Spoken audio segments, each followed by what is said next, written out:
Good morning ਆਲ students.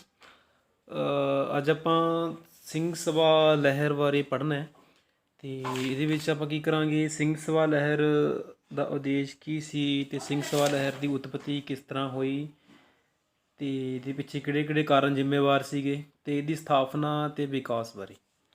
ਠੀਕ ਹੈ ਜੀ। ਅਤੇ ਨਾਲ ਨਾਲ ਤੁਸੀਂ ਇੱਕ ਤਸਵੀਰ ਤੁਹਾਡੇ ਇੱਥੇ ਸਕਰੀਨ 'ਤੇ ਸ਼ੋਅ ਹੋ ਰਹੀ ਹੋਵੇਗੀ ਅਤੇ ਇਹਦੇ 'ਤੇ ਵੀ ਆਪਣਾ ਧਿਆਨ ਰੱਖਣਾ।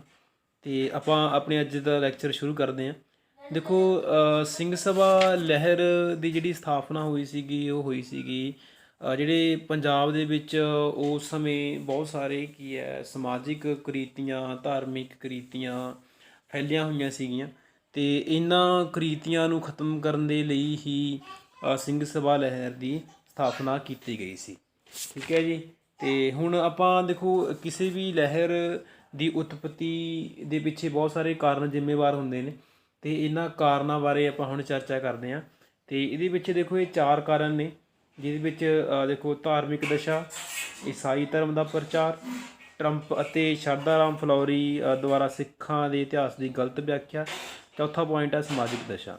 ਜਿਹੜਾ ਪਹਿਲਾ ਪੁਆਇੰਟ ਹੈ ਧਾਰਮਿਕ ਦਸ਼ਾ, ਇਹਦੇ 'ਤੇ ਆਪਾਂ ਚਰਚਾ ਕਰੀਏ।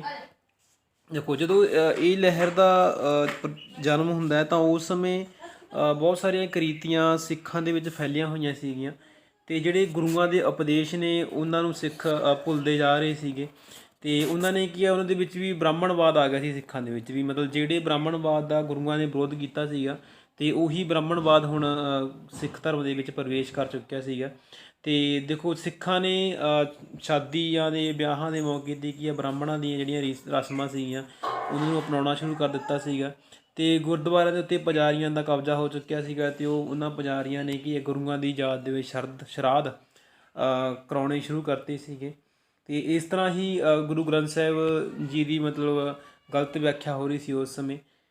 ਤਾਂ ਇਸ ਤਰ੍ਹਾਂ ਇਹ ਸਾਰੇ ਦੇਖੋ, ਇਹ ਤੋਂ ਇਲਾਵਾ ਕੁਛ ਹੋਰ ਗੱਲਾਂ ਜਿਵੇਂ ਬੇਦੀ ਅਤੇ ਸੋਢੀ ਜਿਹੜੇ ਖਾਨਦਾਨ ਦੇ ਲੋਕ ਸੀਗੇ ਉਹਨਾਂ ਨੇ ਆਪਦੀਆਂ ਸੁਤੰਤਰ ਜਿਹੜੀਆਂ ਗੱਦੀਆਂ ਸਥਾਪਿਤ ਕਰ ਲਈਆਂ ਸੀ, ਉਹ ਆਪਣੇ ਆਪ ਨੂੰ ਗੁਰੂ ਕਹਾਉਣ ਲੱਗ ਪਏ ਸੀਗੇ।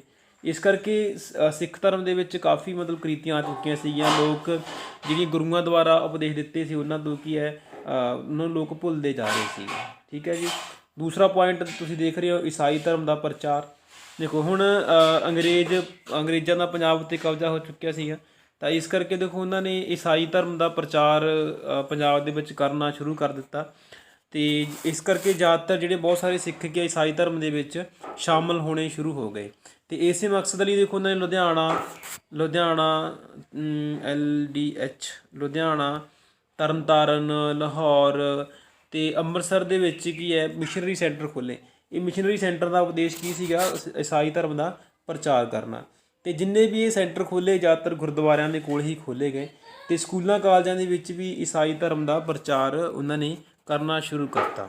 ਦੇਖੋ, ਇਸੇ ਕਰਕੇ ਕੀ ਹੈ ਜਿਹੜੇ ਜਿਵੇਂ 1853 ਦੇ ਵਿੱਚ ਮਹਾਰਾਜਾ ਦਲੀਪ ਸਿੰਘ ਨੇ ਵੀ ਕਿ ਈਸਾਈ ਧਰਮ ਨੂੰ ਅਪਣਾ ਲਿਆ ਸੀਗਾ ਅਤੇ ਇਸੇ ਤਰ੍ਹਾਂ ਜਿਹੜਾ ਕਪੂਰਥਲੇ ਦਾ ਰਾਜਾ ਸੀਗਾ ਉਹਦਾ ਭਤੀਜਾ ਕਮਰ ਹਰਨਾਮ ਸਿੰਘ ਵੀ ਈਸਾਈ ਬਣ ਗਿਆ ਸੀਗਾ। ਤਾਂ ਦੇਖੋ, ਈਸਾਈ ਮਤ ਦਾ ਜਿਹੜਾ ਜ਼ੋਰ ਆ ਉਹ ਸਿੱਖ ਧਰਮ ਦੇ ਵਿੱਚ ਵੱਧ ਰਿਹਾ ਸੀਗਾ। ਸਿੱਖ ਲਗਾਤਾਰ ਕਿ ਈਸਾਈ ਧਰਮ ਨੂੰ ਮਤਲਬ ਕਿ ਅਪਣਾਉਂਦੇ ਜਾ ਰਹੇ ਸੀਗੇ।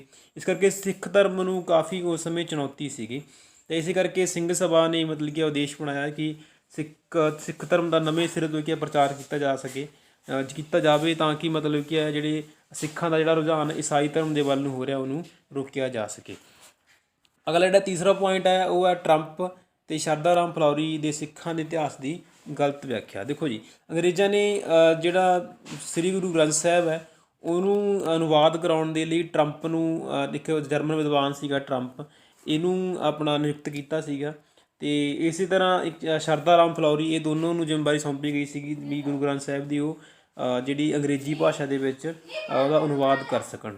ਠੀਕ ਹੈ ਜੀ। ਅਤੇ ਇਸ ਤਰ੍ਹਾਂ ਅੰਗਰੇਜ਼ਾਂ ਦੇ ਇਸ਼ਾਰੇ ਉੱਤੇ ਕੀ ਹੈ ਸ਼੍ਰੀ ਗੁਰੂ ਗ੍ਰੰਥ ਸਾਹਿਬ ਜੀ ਦੀ ਜਿਹੜੀ ਗਲਤ ਵਿਆਖਿਆ ਕਰਨੀ ਇਹਨਾਂ ਨੇ ਸ਼ੁਰੂ ਕਰਤੀ ਸੀਗੀ। ਅਤੇ ਜਿਹੜਾ ਪੰਡਿਤ ਸ਼ਰਧਾ ਰਾਮ ਫਲੋਰੀ ਸੀਗਾ, ਇਹ ਚਾਹੇ ਭਾਰਤੀ ਸੀਗਾ, ਇਹ ਵੀ ਕੀ ਹੈ ਸਿੱਖ ਧਰਮ ਪ੍ਰਤੀ ਜਿਹੜੀ ਆਪਣੀ ਭਾਵਨਾਵਾਂ ਚੰਗੀਆਂ ਨਹੀਂ ਰੱਖਦਾ ਸੀਗਾ। ਇਹਨੇ ਸਿੱਖ ਇਤਿਹਾਸ ਨੂੰ ਕੀ ਤੋੜ ਮਰੋੜ ਕੇ ਮਤਲਬ ਪ੍ਰਚਾਰ ਕਰਨਾ ਸ਼ੁਰੂ ਕਰਤਾ ਸੀਗਾ। ਅਤੇ ਦੇਖੋ, ਇਸ ਤਰ੍ਹਾਂ ਦਾ ਕਹਿੰਦੇ ਵੀ ਇੱਕ ਵਾਰੀ ਇਹ ਗੁਰੂ ਕੇ ਬਾਗ ਦੇ ਵਿੱਚ ਆਇਆ ਸੀਗਾ ਅਤੇ ਉਹਨੇ ਗੁਰੂ ਸਾਹਿਬਾਨਾਂ ਦੀ ਸ਼ਾਨ ਸ਼ੌਕਤ ਦੇ ਵਿਰੁੱਧ ਕਥਾ ਕਰਨੀ ਵੀ ਸ਼ੁਰੂ ਕਰਤੀ ਸੀ। ਤਾਂ ਇਸ ਤਰ੍ਹਾਂ ਦੇ ਕੋਈ ਦੇ ਦੋ ਜਿਹੜੇ ਵਿਅਕਤੀ ਸੀਗੇ, ਇਹਨਾਂ ਨੇ ਵੀ ਕੀ ਹੈ ਸਿੱਖ ਇਤਿਹਾਸ ਨੂੰ ਗਲਤ ਵਿਆਖਿਆ ਜਿਹੜੀ ਕਰਨੀ ਸ਼ੁਰੂ ਕਰਤੀ ਸੀਗੀ। ਇਸ ਕਰਕੇ ਇਹ ਵੀ ਕਾਰਨ ਸੀਗਾ ਸਿੰਘ ਸਭਾ ਲਹਿਰ ਦੀ ਉਤਪਤੀ ਦਾ। ਅਗਲਾ ਜਿਹੜਾ ਚੌਥਾ ਪੁਆਇੰਟ ਹੈ ਸਮਾਜਿਕ ਦਸ਼ਾ। ਉਸ ਸਮੇਂ ਸਮਾਜ ਵਿੱਚ ਕਾਫੀ ਕੁਰੀਤੀਆਂ ਫੈਲੀਆਂ ਹੋਈਆਂ ਸੀਗੀਆਂ। ਸਮਾਜ ਦੇ ਵਿੱਚ ਇਸਤਰੀਆਂ ਦੀ ਜਿਹੜੀ ਦਸ਼ਾ ਸੀ ਕਾਫੀ ਤਰਸਯੋਗ ਸੀਗੀ। ਅਤੇ ਸਮਾਜ ਵਿੱਚ ਦੇਖੋ ਇਸਤਰੀਆਂ ਨੂੰ ਪੁਰਸ਼ਾਂ ਦੀ ਜੁੱਤੀ ਦੇ ਬਰਾਬਰ ਸਮਝਿਆ ਜਾਂਦਾ ਸੀਗਾ। ਅਤੇ ਹੋਰ ਕੁਰੀਤੀਆਂ ਜਿਵੇਂ ਜੰਮਦੀਆਂ ਕੁੜੀਆਂ ਦੀ ਹੱਤਿਆ, ਬਾਲ ਵਿਆਹ, ਵੋਹ ਵਿਆਹ, ਵਿਧਵਾ ਵਿਆਹ, ਇਹ ਸਾਰੀਆਂ ਮਤਲਬ ਪ੍ਰਥਾਵਾਂ ਉਸ ਸਮੇਂ ਚੱਲੀਆਂ ਹੋਈਆਂ ਸੀਗੀਆਂ। ਅਤੇ ਇਸ ਕਰਕੇ ਦੇਖੋ ਸਿੱਖ ਧਰਮ ਜਿਹੜੇ ਸਿੱਖ ਗੁਰੂ ਸੀਗੇ ਉਹਨਾਂ ਨੇ ਵੀ ਇਹਨਾਂ ਕੁਰੀਤੀਆਂ ਦਾ ਵਿਰੋਧ ਕੀਤਾ ਸੀਗਾ। ਅਤੇ ਸਮਾਜ ਦੇ ਵਿੱਚ ਅਗਿਆਨਤਾ, ਸਿੱਖਿਆ ਦੀ ਘਾਟ ਸੀਗੀ ਅਤੇ ਇਸੇ ਮਤਲਬ ਘਾਟ ਨੂੰ ਦੂਰ ਕਰਨ ਦੇ ਲਈ ਸਿੰਘ ਸਭਾ ਲਹਿਰ ਦੀ ਸਥਾਪਨਾ ਦੀ ਲੋੜ ਪਈ। ਠੀਕ ਹੈ ਜੀ। ਅੱਗੇ ਦੇਖੋ ਆਪਾਂ ਗੱਲ ਕਰਦੇ ਹਾਂ ਸਿੰਘ ਸਭਾ ਲਹਿਰ ਦੀ ਸਥਾਪਨਾ ਅਤੇ ਵਿਕਾਸ ਬਾਰੇ। ਦੇਖੋ ਜੀ ਇਹ ਗੱਲ ਹੈਗੀ 1 ਅਕਤੂਬਰ 1873 ਦੀ। ਅਤੇ 1 ਅਕਤੂਬਰ 1873 ਨੂੰ ਕੀ ਹੁੰਦਾ ਹੈ, ਅੰਮ੍ਰਿਤਸਰ ਦੇ ਗੁਰਦੁਆਰਾ ਮੰਜੀ ਸਾਹਿਬ, ਉੱਥੇ ਸਿੱਖਾਂ ਦੀ ਇੱਕ ਵੱਡੀ ਜਿਹੜੀ ਸਭਾ ਬੁਲਾਈ ਜਾਂਦੀ ਹੈ। ਅਤੇ ਇਸ ਦੇ ਵਿੱਚ ਕਾਫੀ ਜਿਹੜੇ ਮਤਲਬ ਪੁਜਾਰੀ, ਗ੍ਰੰਥੀ, ਗਿਆਨੀਆਂ, ਇਹ ਸਾਰੇ ਮਤਲਬ ਕਿ ਲੋਕਾਂ ਨੇ ਹਿੱਸਾ ਲਿਆ, ਜਿਹੜੇ ਵਿਦਵਾਨ ਲੋਕ ਸੀ ਉਸ ਸਮੇਂ ਦੇ। ਅਤੇ ਇਹਨਾਂ ਨੇ ਸਰਬਸੰਮਤੀ ਨਾਲ ਕੀ ਹੈ ਸਿੰਘ ਸਭਾ ਲਹਿਰ ਬਣਾਉਣ ਦਾ ਫੈਸਲਾ ਕੀਤਾ।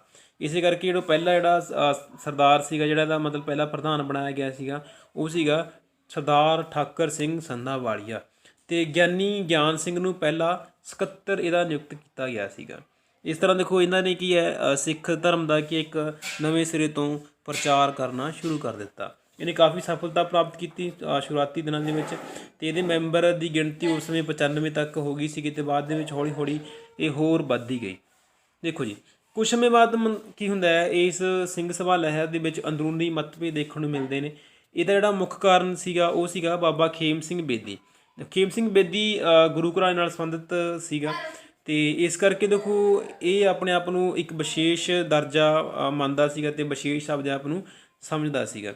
ਇਸ ਕਰਕੇ ਜਦੋਂ ਵੀ ਕੋਈ ਸੰਮੇਲਨ ਹੁੰਦੇ ਸੀਗੇ ਤਾਂ ਗੁਰੂ ਗ੍ਰੰਥ ਸਾਹਿਬ ਦੀ ਹਜ਼ੂਰੀ ਦੇ ਵਿੱਚ ਜਦੋਂ ਮਤਲਬ ਇਹ ਸੰਮੇਲਨ ਹੁੰਦੇ ਸੀਗੇ, ਕਾਨਫਰੰਸ ਹੁੰਦੇ ਸੀਗੀਆਂ, ਤਾਂ ਉੱਥੇ ਇੱਕ ਖਾਸ ਗਦੈਲੇ ਦੀ ਮੰਗ ਕਰਦਾ ਸੀਗਾ। ਅਤੇ ਆਪਣੇ ਆਪ ਨੂੰ ਕੀ ਹੈ ਗੁਰੂਆਂ ਦੇ ਬਰਾਬਰ ਆਦਰ ਜਿਹੜਾ ਮਾਣ ਪ੍ਰਾਪਤ ਕਰਨਾ ਇਹ ਚਾਹੁੰਦਾ ਸੀਗਾ। ਅਤੇ ਇਹ ਗੱਲ ਪ੍ਰੋਫੈਸਰ ਗੁਰਮੁਖ ਸਿੰਘ ਸੀਗੇ ਉਸ ਸਮੇਂ, ਅਤੇ ਉਹਨਾਂ ਨੂੰ ਬਿਲਕੁਲ ਵੀ ਚੰਗੀ ਨਾ ਲੱਗੀ। ਅਤੇ ਇਸ ਕਰਕੇ ਉਹਨਾਂ ਦੇ ਸਮਰਥਕਾਂ ਨੇ ਵੀ ਅਤੇ ਪ੍ਰੋਫੈਸਰ ਗੁਰਮੁਖ ਸਿੰਘ ਨੇ ਵੀ ਇਸ ਗੱਲ ਦਾ ਵਿਰੋਧ ਕੀਤਾ। ਅਤੇ ਇਹ ਗੁਰਮਰਿਆਦਾ ਦੇ ਉਲਟ ਵੀ ਸੀ।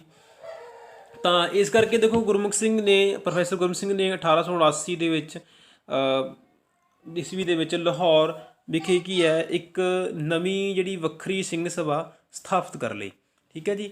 ਤਾਂ ਪ੍ਰੋਫੈਸਰ ਗੁਰਮੁਖ ਸਿੰਘ ਦੇ ਅਣਥੱਕ ਯਤਨਾਂ ਦੇ ਸਦਕਾ ਲਾਹੌਰ ਵਾਲੀ ਜਿਹੜੀ ਸਿੰਘ ਸਭਾ ਲਹਿਰ ਸੀਗੀ ਉਹਦਾ ਕੀ ਹੈ ਬਹੁਤ ਜ਼ਿਆਦਾ ਵਿਕਾਸ ਹੋਇਆ। ਅਤੇ ਜਿਹੜੇ ਲੋਕ ਪਹਿਲਾਂ ਅੰਮ੍ਰਿਤਸਰ ਦੇ ਵਿੱਚ ਜਿਹੜੀ ਸਿੰਘ ਸਭਾ ਬਣੀ ਸੀਗੀ ਉਹ ਤੋਂ ਲੋਕ ਟੁੱਟ ਕੇ ਕੀ ਹੈ ਇਸ ਲਾਹੌਰ ਵਾਲੀ ਗੁਰਮੁਖ ਸਿੰਘ ਮੁਸਾਫਰ ਵਾਲੀ ਜਿਹੜੀ ਸਿੰਘ ਸਭਾ ਸੀ ਉਹਦੇ ਵਿੱਚ ਸ਼ਾਮਲ ਹੋਣਾ ਸ਼ੁਰੂ ਹੋ ਗਏ।